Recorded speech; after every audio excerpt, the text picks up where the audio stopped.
오늘 재활용 쓰레기를 버리는 날이에요. 여기 메모가 있는데 버리지 못하고 있더라고요.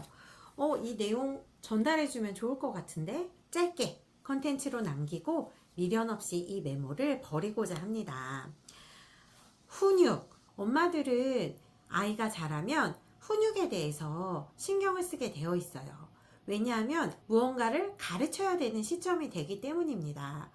그런데 이 훈육에 대해서 아무리 찾아봐도 헷갈리고 전문가가 하는 말이라고 해도 따라갔을 때 뭔가 마음이 불편하고 또 나에게 맞지 않은 것 같은, 그치만 옳기 때문에 해야 되는 이런 여러 가지 갈등이 생기게 되죠. 그런데 오늘 훈육을 엄마들이, 아빠들이 집에서 어떻게 해야 될지 그 기준을 한 방에 알려드리도록 할게요. 훈육을 대하는 엄마 아빠의 마음이 여러 가지가 있겠지만 극단적으로 생각하면 두 가지라고 생각을 해요.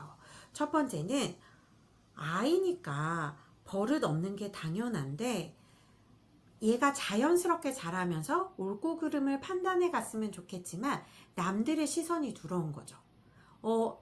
쟤는 참 버릇이 없네. 쟤는 왜 저렇게 하지? 그리고 실제로 아이가 어떤 문제를 일으킬 수도 있는 거잖아요. 그렇기 때문에 나의 기본 성향은 우리 아이를 믿고 아이가 결국 올바른 길을 갈 거라고 생각하지만 흔들리는 포인트는 그래도 예의만큼은 가르쳐야지. 예의 없는 거는 정말 아니야 라는 말에서 흔들리죠. 반대로 아이는 아무것도 모르기 때문에 가르쳐야 돼. 혼나봐야 돼. 아이에게 바른 길을 가르쳐 줄 때는 따끔하게 말해야 돼 라고 생각하는 부모님들도 있지만 요즘 대세가 공감이잖아요. 내 아이만 공감을 받지 못해서 무언가 이렇게 부족한 아이로 자라게 되는 게 아닐까? 라는 것이 흔들리는 포인트죠. 우리 전문가들도 결핍이나 어려움이 아이에게 필요하다. 이것을 딛고 성장하게 되어 있다. 라고 이야기하는 전문가가 있고, 반대로 결핍이 삐뚤어진 인간상을 만든다. 라고 말을 하면서 아이는 결국 바르게 자라갈 거기 때문에 방향만 제시해주면 된다. 이렇게 이야기를 하죠. 그때 이게 맞을까요? 저게 맞을까요? 근데 사실 요즘 시대가 정보가 치열하게 공개되는 시대이잖아요. 그렇기 때문에 형편없는 말이라고 한다면 이미 사장됐을 거예요.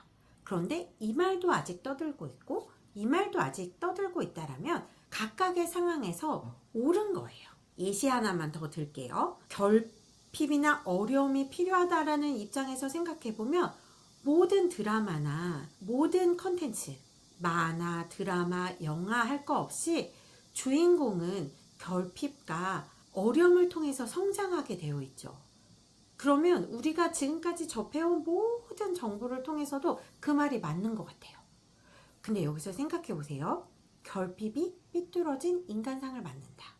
부잣집 공주님, 왕자님이 굉장히 이상한 성격일 것 같지만 알고 보니, 겪어보니 풍족하게 자란 공주님, 왕자님이 여유가 있고 남에게도 베풀 줄 알고 너그럽더라 라는 실제 생활에서 겪는 경험도 있어요.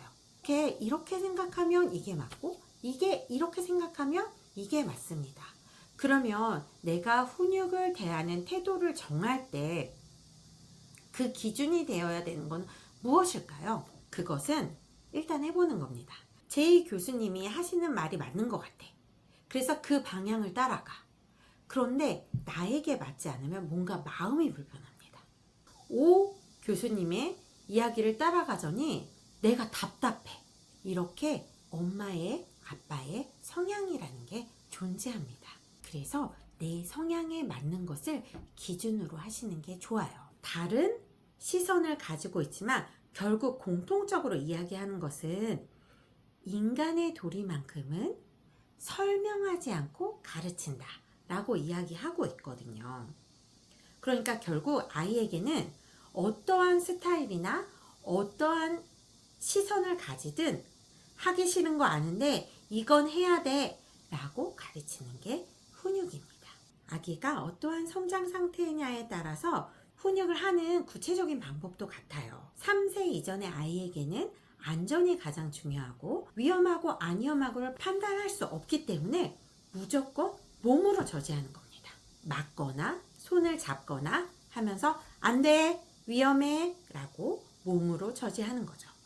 그리고 3세에서 7세가 되면 이제 말을 알아듣기 시작합니다. 아직 감정 조절의 뇌는 발달하지 않은 상태이고요. 이때에는 이건 우리가 같이 살기 위한 규칙이야 라고 알려주는 겁니다. 아까 말씀드렸죠? 인간의 도리를 설명하지 않고 가르친다. 논리적으로 이해시키려고 설득시키려고 하지 마세요. 이건 규칙이야. 그러면 애가 가만히 있나요? 엄마 미워, 아빠 미워, 때리기도 하고 삐지기도 하고 괜찮아요. 아이니까 그렇죠. 감정을 조절하는 데는 아직 발달하지 않았습니다. 그냥 꾸준히 알려주는 거예요. 7세 이상이 되면 판단할 수 있고 그리고 추론도 할 수 있습니다. 그렇기 때문에 아이에게 물어보는 거예요. 너가 이렇게 하면 어떻게 될까? 라고 물어보는 거예요. 이렇게 물어보면 아이는 정답을 알고 있어요. 어렴풋이 알고 있어요. 하지만 그렇게 말하고 싶지 않아요. 너가 친구들을 때리면 어떻게 될까? 결국 너는 따돌림쟁이가 되는 거야 라고 엄마가 알려주는 것이 아니라 아이가 생각하게 하는 거예요. 난 상관없어. 괜찮아. 나는 그게 좋아. 라고 얘기할지도 몰라요. 하지만 그게 정말 깊은 아이 마음속에서 나오는 진심은 아니에요.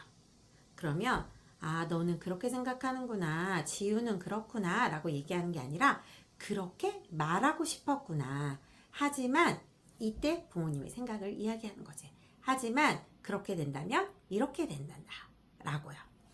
자, 오늘 훈육의 기준에 대해서 훈육을 어떻게 할 것인가에 대한 책을 읽으실 수도 있고 유튜브를 보실 수도 있고 다양한 정보를 접할 텐데요. 자, 저의 포인트 일단 해보세요. 마음이 불편해. 아니면 그걸 따르자니 내가 답답해. 하면 나와 맞지 않은 훈육 방법이에요. 저 훈육 방법이 옳으면 어떡해? 이 훈육 방법이 맞으면 어떡해? 아니에요. 왜냐하면 어떠한 시선을 가진 전문가든 공통적으로 말하는 것 그 한 가지를 따라가면 돼요.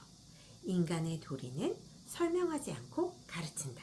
그래서 하기 싫은 거 아는데 이것은 해야 돼 라고 공감형으로 가든 안 돼, 그건 무조건 안 되는 거야 라고 엄하게 가르치든 나와 맞는 훈육의 방향으로 공통적으로 말하는 그 부분을 실천해 가시면 됩니다. 네, 감사합니다.